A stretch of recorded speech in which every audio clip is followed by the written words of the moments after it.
Welcome to Pax Britannica. Season 2, Episode 42. The Devil Hath His Chapel.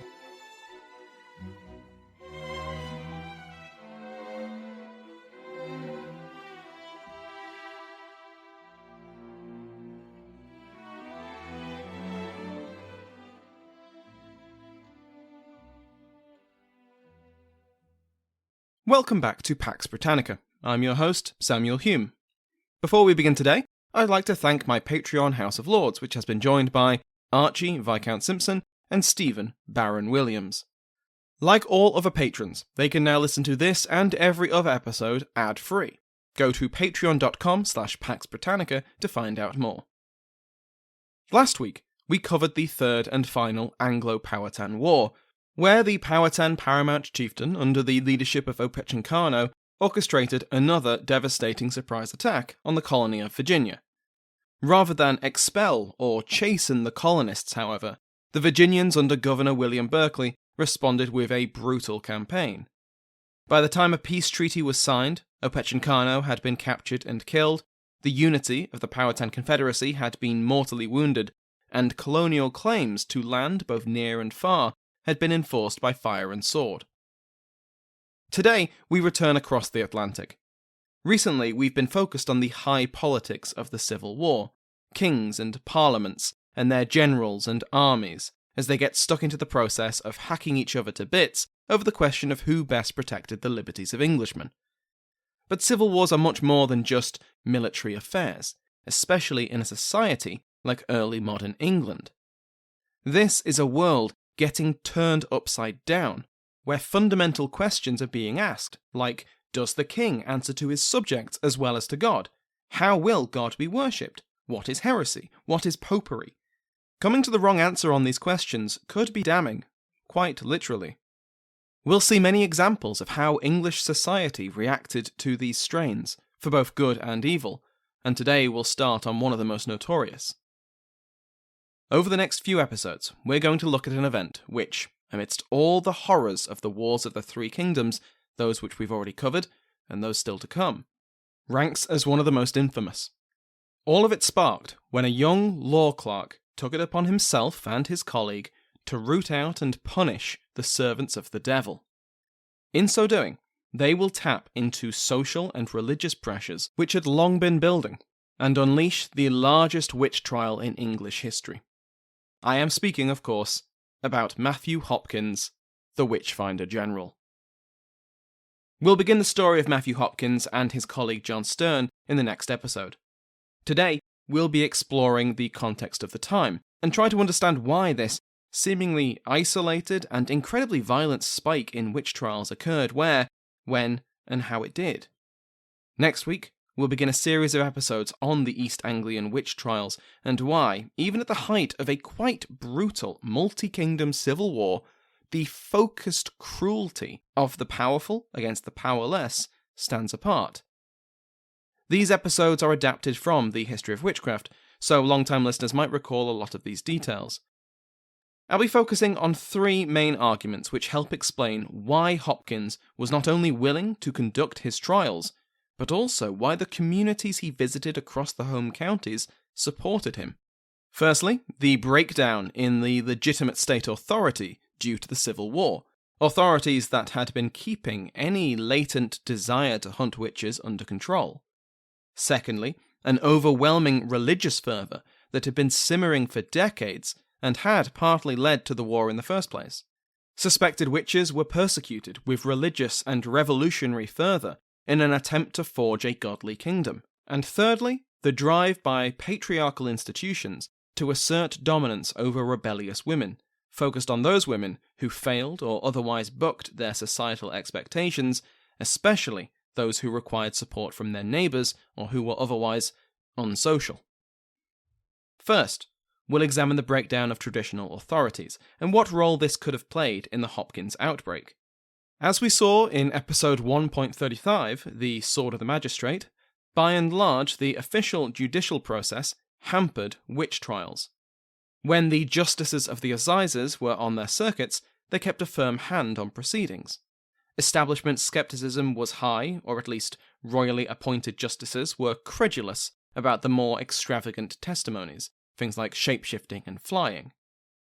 Naturally, the political instability that followed the king's flight from London put an end to such a routine. Professor Brian Levack, in his chapter, State Building and Witch Hunting, states that, regarding the procedures used by Hopkins and Stern, under normal circumstances, the justices of the assizes would have prevented the use of such evidence at the trials. At the Essex Assize in the summer of 1645, however, where most of the early convictions took place, the circuit judges from Westminster were not in attendance. He goes on to say, without the participation of judges from the Central Court, the justices of the peace, who prosecuted the cases, were given much more latitude in the use of evidence than they would have otherwise received. Professor James Sharp has likewise lain the responsibility for the Hopkins trials at the feet of the collapsing government machinery. Not only were the moderating influences of the Assizes judges not present at the crucial early stages, when witch trials transformed into panics, but those authorities that may have been able to take up this restraining role were far more preoccupied with the war effort. If the choice was between ensuring supplies and recruitment for the parliamentary armies, or spending days and weeks in local courts making sure the letter of the law was followed, they usually picked the former. Something common to many of these arguments is that the pressure for witch trials was either from below, from the country peasants of the home counties, or local gentry who had the willing support of these same peasants. The highest authorities, be they royalist or parliamentarian, were often opposed to the trials. Thomas Addy was a physician during the period, and he considered beliefs in witchcraft to be just the kind of superstition that the reforming parliamentarians were meant to be sweeping away. In his book, A Candle in the Dark, he asks, quote, "Where is it written, in all the Old and New Testaments, that a witch is a murderer, or hath power to kill by witchcraft, or to afflict with any disease or infirmity? Where is it written that witches have bigs, nipples, for imps to suck on, that the devil setteth privy marks upon witches, that witches can hurt corn or cattle, or can fly in the air? Where do we read of a he-devil or a she-devil, called incubus or succubus, that useth generation or copulation?" In that excerpt, he makes a logical point. If the Puritan cause is to eschew anything not stated in the Bible, and to discard the accumulated detritus of the last millennium and a half, then surely this includes the demonologies popularized by papal inquisitors and court mystics. The Moderate Intelligencer, a parliamentary journal, will describe the Hopkins trial with contempt. Quote, "Whence is it that the devils should choose to be conversant with silly women that know not their right hands from their left, is the great wonder. They will meddle with none but poor old women, as appears by what we received this day from Berry." Despite the impression these quotes might give, beliefs in magic, witchcraft, sorcery, and spirits were widespread across every rank of English society. Many critiques of the Hopkins trials, and other European witch trials, ridicule many aspects of them, but don't deny the existence of the supernatural, just what they considered superstition. Both parliamentary and royalist writers attributed malevolent magical abilities to their opponents. Prince Rupert was a common target for such slander. In The Signs and Wonders from Heaven, the prosecution of a number of Norfolk witches were depicted as hindering the royalist cause, and Rupert in particular. Famously, Rupert had a favourite dog called Boy. For the parliamentarian press, this was obviously the prince's familiar. One report describes Boy thus: "Certainly he is some Lapland lady who by nature was once a handsome white woman, and now by art is become a handsome white dog, and hath vowed to follow the prince to preserve him from mischief." The dog was given a wide range of fantastical abilities. He could find buried treasure, and caught bullets intended for Rupert in his mouth. Quote, "Once I gave him a very hard stroke with a confiding dagger, but it slid off his skin as if it had been armour of proof anointed over quicksilver." Boy could also prophesy as, quote, "as well as my Lady Davis or Mother Shipton," end quote. Aside from Prince Rupert and his magical dog, leaders of the parliamentarian cause were denigrated in the press, even by their own side, in a sign of how divided the parliamentarian cause was rapidly becoming. Oliver Cromwell was targeted by his political enemies, most notably Denzil Holles, who had been one of the king's most famous opponents in Parliament but considered himself a moderate and despaired that things had gone so far. He and Cromwell were mutual enemies, despising each other, and quite publicly too. Holles compared Cromwell's efforts against the established order as witchcraft. Quote, "Your Sabbaths, when you have laid by your assumed shapes, with which you have cozened the world and resumed your own, imparting to each other and both of you to your fellow witches." End quote. One royalist writer remarked of the Hopkins trial thus, "We have also multitudes of witches among us, for in Essex and Suffolk there were above 200 indicted within these 2 years, and above the 1/2 of them executed. More, I may well say, than ever this island bred since the creation. I speak it with horror. God guard us from the devil, for I think he was never so busy upon any part of the earth that was enlightened with the beams of Christianity, nor do I wonder at it, for there's never a cross left to fright him away." End quote. Lack of authority also extended to the soldiers themselves. In the town of Warminster, in the county of Wiltshire, a woman named Anne Warburton was attacked by a group of soldiers. Wiltshire had supported Parliament from the outset, but was occupied by the Royalists from 1642 until 1645. It was in 1644 that Anne Warburton suffered her attack, although she survived to complain about her assailants to court. Quote, "Upon the feast day of the Annunciation of the Blessed Virgin Mary last past, 25th of March, 1644, was 2 years sithence one George Long of Warminster came to the house of your petitioner, and 2 soldiers in arms with him, and the said Long and one of the soldiers required the petitioner to open her door, who answered she would not, unless he was an officer. Then the said Long said he was as good as any officer whatsoever, and immediately by force he broke down a window leaf, which fell into the house upon a pail of water, whereby both window leaf and pail of water fell upon your petitioner and her child, which did so bruise the child that it fell sick and shortly after died.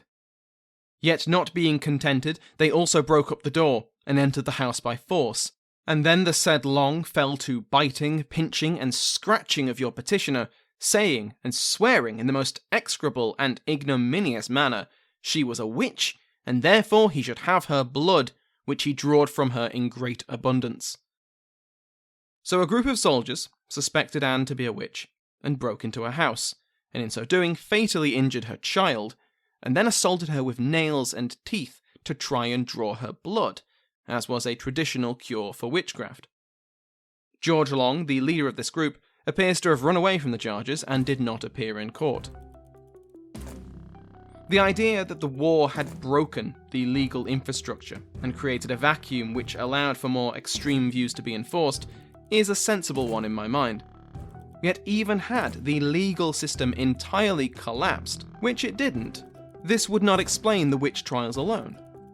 For an absence of judicial credulity to be taken advantage of, there had to have already been supporters of mass trials that were now able to enforce their will. We've alluded to this bottom-up pressure already. It existed. The question is why?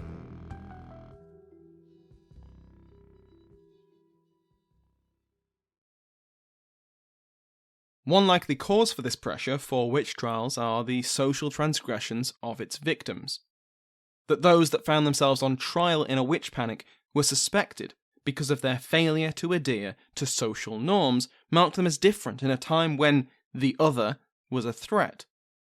Early modern society was intensely hierarchical and traditional, and violators of that social order were seen in a negative light, with extra expectations demanded of women.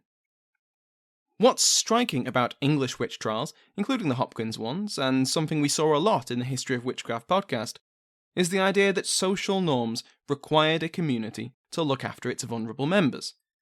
Resentment of this duty, for example, from wealthier members who were expected to provide for the poor, could often lead to accusations of misbehaviour or antisocial behaviour against those same poor. If this duty of care was refused, guilt and shame for failing this moral and social obligation could be lessened if it turned out their neighbour was a bad 'un. As we'll see over the next episodes, more than one accusation of witchcraft came after a local woman was refused support in some way.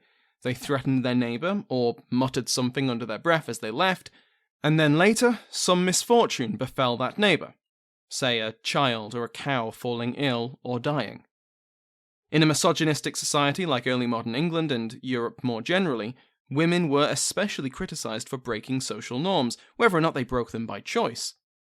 Sometimes this is seen as a European-wide conspiracy by men to suppress a burgeoning feminist movement, or to prevent a growing threat to patriarchal control. This has never really convinced me, even when put forward by some fantastic scholars like Lyndall Roper, but it's certainly true that misogyny is an integral element in Western and Central European witch panics, ever since Heinrich Kramer's Malleus Maleficarum, and it's certainly the case in the East Anglia trials. Widows or spinsters, essentially unmarried women, were often suspect, especially if they were forced to rely on their communities for support. Professor Louise Jackson in particular highlights certain elements of the Hopkins confessions that suggest that the sex of the suspect was important. The relationship between a witch and her familiars became much more sexualized. Margaret Bates confessed that, quote, "When she was at work, she felt a thing come upon her legs and go into her secret parts, and nipped her in her secret parts, where her marks were found." Goodsmith stated that her own familiars, quote, "hang in her secret parts in a bag, and her husband saw it." Margaret Bennett confessed that, quote, "the devil in the shape of a man carried her body over a close into a thicket of bushes, and there lay with her, and after scratched her hand with the bushes." End quote. Joanna Linstead, quote, "met with the devil in the shape of a man, who would have lay with her, but she denied him, whereupon he threatened her, but did her no hurt." End quote. Widow Thomasine Radcliffe, quote, "confessed that a month after the death of her husband, there came one to her in the shape of her husband, and lay heavy upon her, and she asked him if he would kill her, and he answered in the voice of her husband, 'No, I will be a loving husband.'" End quote. Aside from the focus on sex and sexuality, the confessions have a substantial focus on the behaviour of the suspects, particularly in their role as mothers and wives. The most drastic of their moral failings were those of murder, either of their husbands or their children. Around a fifth of all Suffolk confessions from this period involve the murder or attempted murder of the witch's own child. One, the confession of Priscilla Collett, involved the attempted killing of her newborn after the devil appeared to her and promised her an escape from poverty if she killed her children. Quote, "In a sickness about 12 years since, the devil tempted to make away with her children, or else should always continue poor. And he then demanded a covenant of her, which she did deny. But she carried one of her children, and laid it close to the fire to burn it, and went to bed again, and the fire burnt the hair and the head lining, and she heard it cry, but could not have the power to help it. But one other of her children pulled it away." End quote. Similar temptations appear in confessions and testimonies all across Europe.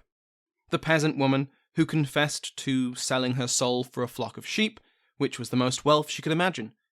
A traditional trick of the devil was trading banknotes or coins to mortals in return for their renunciation of Christ or some other trade, only for the notes to turn back into leaves and coins into stones as soon as he got what he wanted. As with these cases, when Priscilla eventually relented and accepted the devil's bargain, his offer of 10 shillings never materialised. Of course, infanticide was sadly common throughout this period, and often for financial reasons. Desperate and unmarried or widowed mothers had to make that terrible choice in order for the rest of their family to survive, and of course there were cases that would be diagnosed by modern medicine as postpartum or postnatal depression. I once heard a paper by the University of St Andrews Morag Alan Campbell that discussed cases of PPD-motivated infanticide much earlier than you might expect, and how its treatment by medical professionals and the law has altered significantly over the last century and a half. One of the things that stuck with me was that she had found that people consider PPD to be a modern illness, when it simply isn't the case, especially as we see this diagnosis fit with the confessions of many of the Hopkins witches. Professor Jackson further contextualizes the Collett case. Collett was ill when the devil supposedly appeared to her, although whether this was a physical or mental ailment is unclear. But in either case, the sickness affected her mental well-being. If this was PPD, she may have felt incredibly hostile feelings towards her children, and projected these to the devil as the cause of them. Another confession involving attempted infanticide can be seen in the case of Mary Scrutton. Scrutton confessed that, quote, "The devil appeared to her twice, once like a bear, once like a cat, and that she tempted her in a hollow voice to kill her child." Professor Jackson makes a comment here that this is the only time she had found the devil referred to as female, although she suggests that this may be because of the sex of the cat. Children were not the only targets in these confessions. Husbands were just as common. Susanna Stegold confessed to having met the devil shortly after her wedding. She stated that she knew he had powers after wishing a greedy pig of hers wouldn't eat as much food, and the pig promptly died. Her husband, who would most likely beat her, would later suffer from mental illness, eventually fatally, and Stegold blamed herself for his death. Quote, "Her husband being a bad husband, she wished he might depart from her, meaning, as she said, that he should die, and presently after he died mad. She cried out, 'Oh, my dear husband,' but being asked whether she bewitched him or no, and said she wished ill wishes to him, and whatsoever she wished came to pass." His illness apparently could not be explained by any natural means, and so the cause must have been supernatural. Jackson argues that Susanna believed that she had failed in her wifely role. Accepting the beatings of her husband was the expected duty of a good wife, provided he didn't go too far.